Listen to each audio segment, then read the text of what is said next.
the worst part wasn't that I told Kevin about our non-existent sex life. The worst part was that I didn't even realize how cruel it was until Brian stood in our kitchen, his face pale and his hands shaking, asking me why I thought it was okay to humiliate him like that. But I'm getting ahead of myself.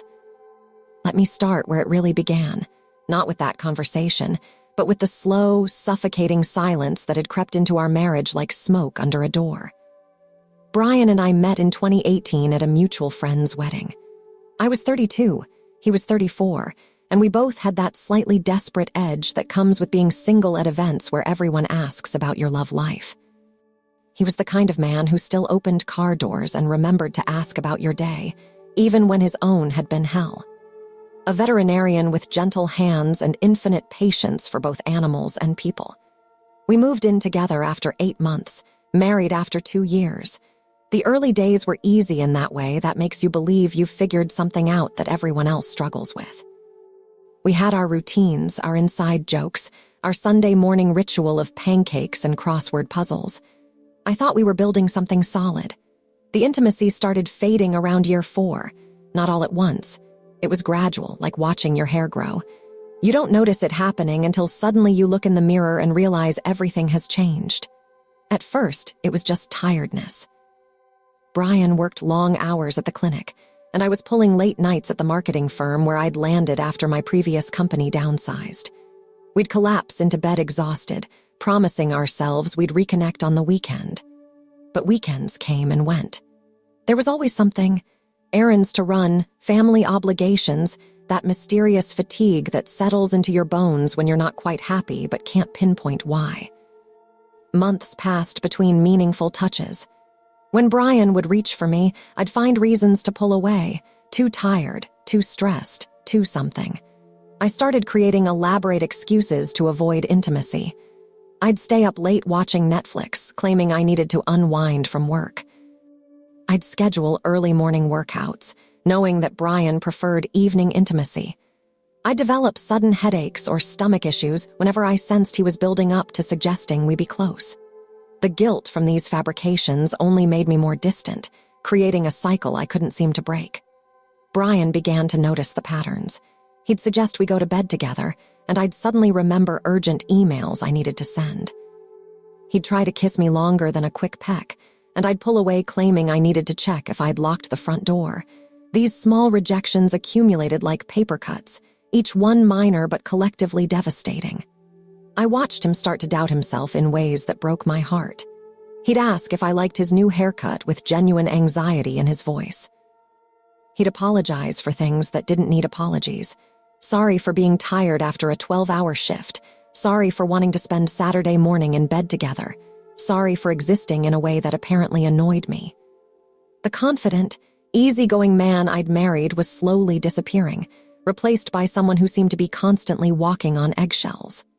The worst part was that I could see what I was doing to him, but I couldn't stop. Every rejection made the next one easier. Every excuse I made strengthened the wall I was building between us. I told myself I was protecting him from the truth, that I no longer felt desire for him, that his touch had become an obligation rather than a pleasure. But really, I was protecting myself from the difficult conversation that might have saved us both. Meanwhile, Brian threw himself into trying to reignite our connection. He'd come home with flowers for no reason, suggest surprise weekend trips, try to recreate the activities we'd enjoyed during our dating years. Each gesture felt like pressure, like a test I was failing. I'd respond with forced enthusiasm that felt as artificial as it probably looked. We'd go through the motions of a romantic evening, nice dinner, good wine, meaningful conversation. But when it came to physical intimacy, I'd find a way to deflect or delay until he eventually gave up for the night. I started to resent his efforts almost as much as I resented my own lack of response. Why couldn't he just accept that we were comfortable companions? Why did he need the passion, the intensity, the desperate physical connection of our early relationship? I convinced myself that he was being unreasonable, that most long-term couples settled into this kind of comfortable platonic partnership. I told myself that love was about more than sex, that what we had was mature and stable. But in quiet moments, usually when I was alone, I'd remember what it felt like to want someone. I'd remember the early days with Brian when I'd count the hours until he'd come home, when I'd find excuses to touch him throughout the day, when making love felt like the most natural thing in the world. I'd remember being a woman who felt desire and wasn't afraid to act on it. That version of myself felt like a stranger now, someone I'd lost along the way without noticing. The realization that I missed feeling passion, not necessarily with Brian, but in general, terrified me. It suggested that the problem wasn't just our relationship, but something deeper within me. Had I lost the ability to feel desire altogether? Was this what happened to women in their 30s, some biological shift that nobody talked about? Or was it specific to Brian, some cruel twist of familiarity that had turned attraction into indifference? I started paying attention to how I felt around other men, colleagues, friends, strangers at coffee shops. I wasn't looking to cheat or even to flirt, but I was desperate to know if I was still capable of feeling attracted to anyone. The answer was complicated. I'd notice an attractive man and feel a faint echo of what desire used to be like, but it was muted, academic, like looking at a beautiful painting behind glass. I could appreciate it intellectually, but I couldn't touch it, couldn't feel it in my body the way I once had. This realization made me feel both relieved and devastated. Relieved because it wasn't just Brian. I hadn't lost my capacity for attraction entirely. Devastated because it confirmed that something fundamental had shifted in our relationship, something that couldn't be fixed with date nights or romantic gestures or good intentions. The chemistry we'd once had was gone, and I didn't know how to get it back or even if I wanted to try. The thing is, I convinced myself it was normal. Marriages go through phases, right? This was just a rough patch. We still loved each other, still laughed together, still functioned as a team when it came to practical matters. The absence of passion felt like a small price to pay for stability. Brian tried, I'll give him that. He'd suggest date nights, weekend getaways, romantic gestures that felt forced and made me inexplicably irritated. I'd respond with enthusiasm that felt as fake as it probably sounded, and we'd go through the motions of reconnecting without actually connecting at all. The conversation with Kevin happened at a barbecue in May. It was one of those perfect spring afternoons when everyone's feeling optimistic about summer plans and the possibility of change. Brian was inside helping with drinks, and I found myself sitting on the back porch with Kevin, Brian's college roommate, turned lifelong best friend. Kevin and I had always gotten along well. He was divorced, funny in a self-deprecating way, and one of those people who could make you feel like you were the most interesting person in the room. We'd been drinking, not drunk, but that pleasant buzz that makes conversations feel more profound than they actually are. "How's married life treating you?" he asked, and something in his tone suggested he already knew the answer. I should have said fine. I should have given him the standard response about how marriage takes work, but it's worth it. Instead, I found myself saying, "Honestly, it's like living with a really considerate roommate." Kevin raised an eyebrow. "Ouch."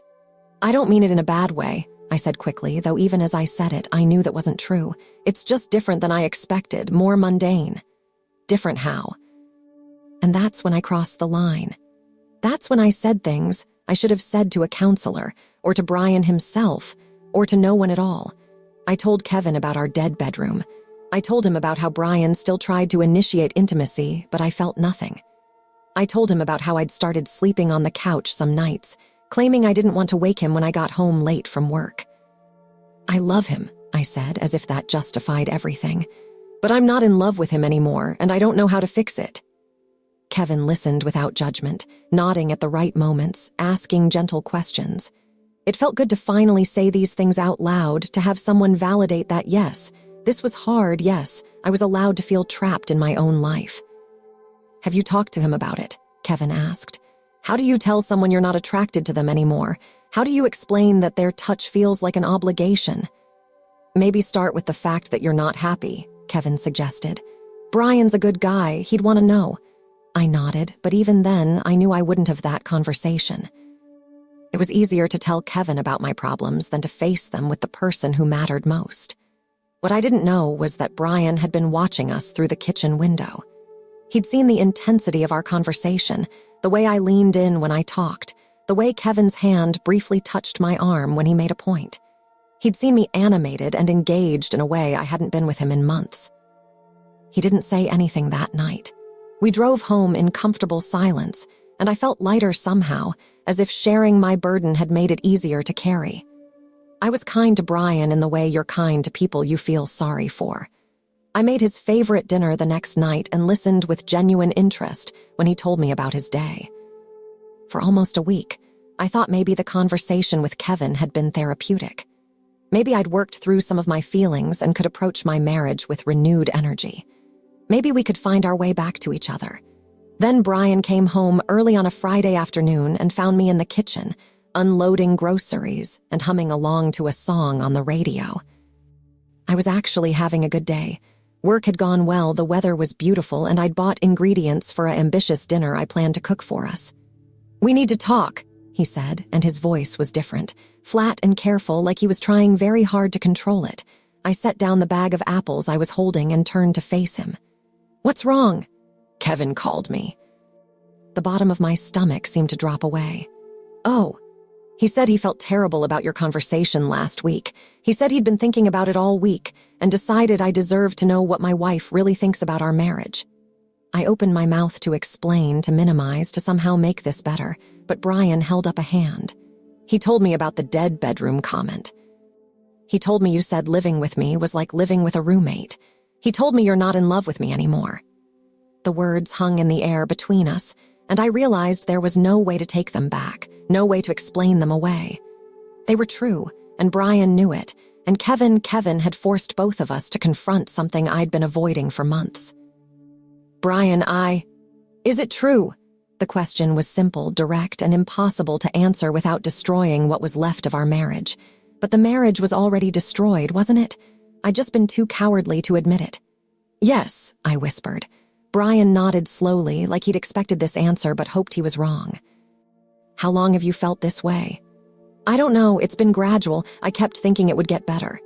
And instead of talking to me about it, you decided to discuss it with my best friend." The hurt in his voice was worse than anger would have been. I could have fought with anger, defended myself, found ways to deflect blame. But this quiet devastation left me nowhere to hide. "I'm sorry," I said, and meant it. "I know how that must have felt. I wasn't thinking.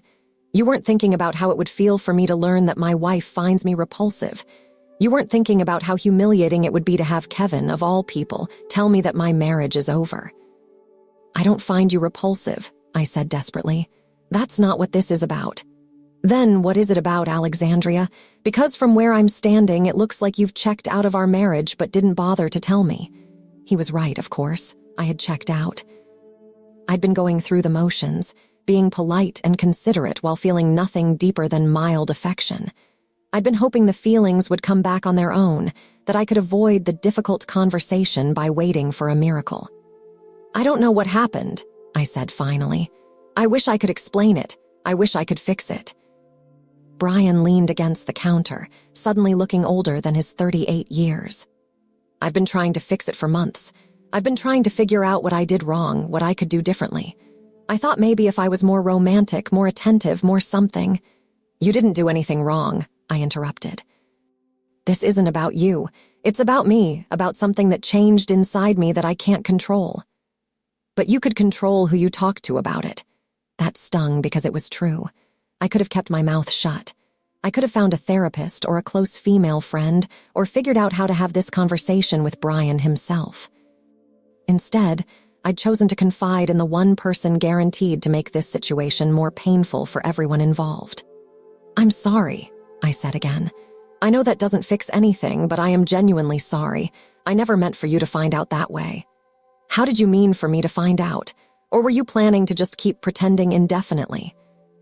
I didn't have an answer for that because I hadn't been planning anything. I'd been drifting, hoping something would change, avoiding the hard choices that might have saved us both years of unhappiness. Brian pushed off from the counter and walked to the window, looking out at our backyard where we'd planted a garden together 3 summers ago. The tomatoes were just starting to come in, and I remembered how excited we'd been about growing our own food, about this symbol of our life taking root together.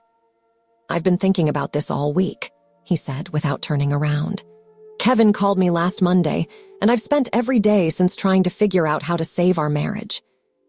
I've been researching couples counseling, planning romantic gestures, trying to remember what I used to do that made you happy. Brian, but the thing is, I can't make you love me, I can't make you want me, and I can't keep trying to be enough for someone who's already decided I'm not. The finality in his voice scared me. For the first time since this conversation started, I felt the possibility of real loss, not just the abstract idea of our marriage ending, but the concrete reality of Brian not being in my life anymore. Maybe we could try counseling, I said desperately.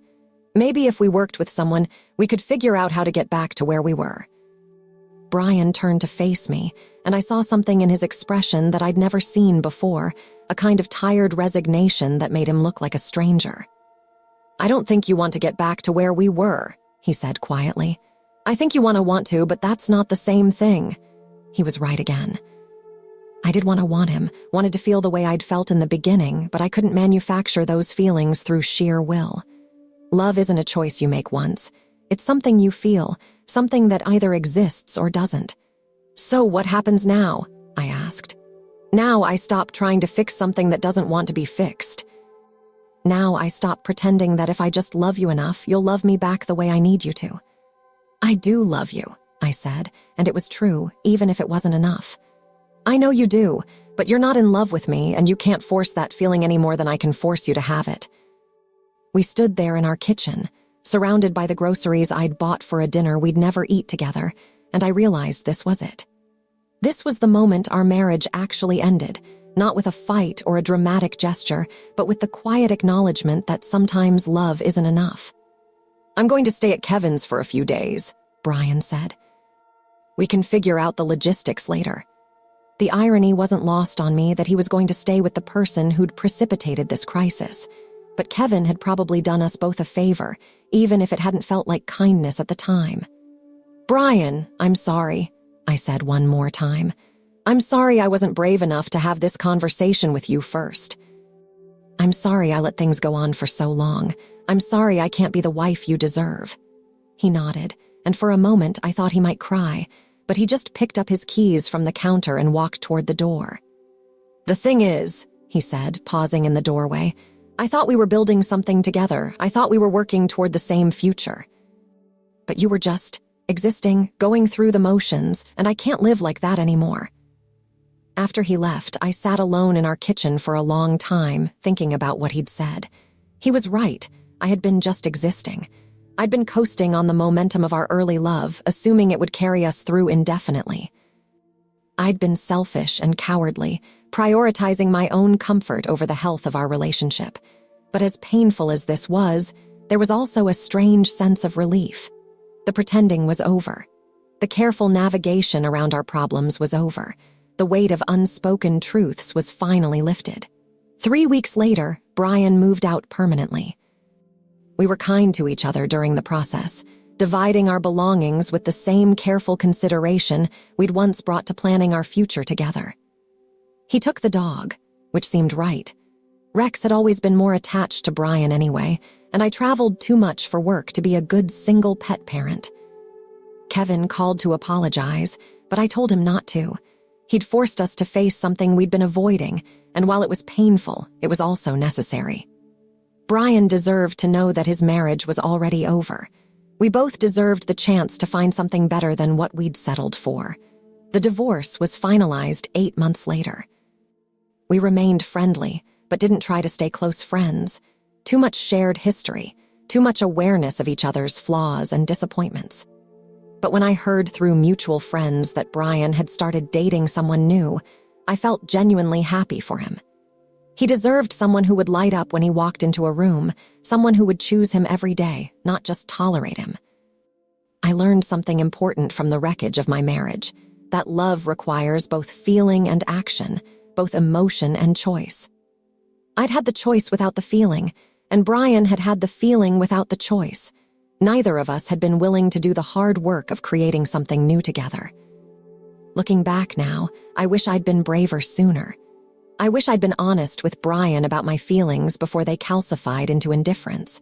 I wish I'd chosen to work on our relationship instead of just hoping it would improve on its own. But I'm grateful, too, for the painful lesson in what real love requires. It's not enough to care about someone, to want them to be happy, to appreciate their good qualities. Real love demands presence, engagement, the willingness to be vulnerable and to fight for something worth keeping. The next time I fall in love, and I believe there will be a next time, I'll remember what it felt like to watch Brian's face when he realized his wife had been pretending for months. I'll remember the cost of choosing comfort over honesty, of letting problems fester instead of addressing them. I'll remember that love isn't something that just happens to you. It's something you create, maintain, and choose every day. And when you stop choosing it, you owe it to everyone involved to be honest about that, too. Brian deserved that honesty from the beginning, and maybe if I'd been brave enough to give it to him, we could have found our way back to each other. Or maybe we would have separated sooner, with less pain and more mutual respect. Either way, it would have been better than the slow suffocation of a marriage where one person had already left without telling the other. The last I heard, Brian was engaged to a veterinary technician from his clinic. They'd bought a house together, adopted 2 rescue dogs, and were planning a small wedding in the fall. I hope she chooses him every day. I hope she never knows the particular loneliness of being married to someone who's just going through the motions. As for me, I'm learning to be alone without being lonely, to be honest about my feelings even when they're uncomfortable, to choose vulnerability over safety. It's harder than I expected, but it's also more real than anything I felt during those final months of my marriage. Sometimes I wonder what would have happened if I'd never told Kevin about our problems, if Brian had never learned how I really felt.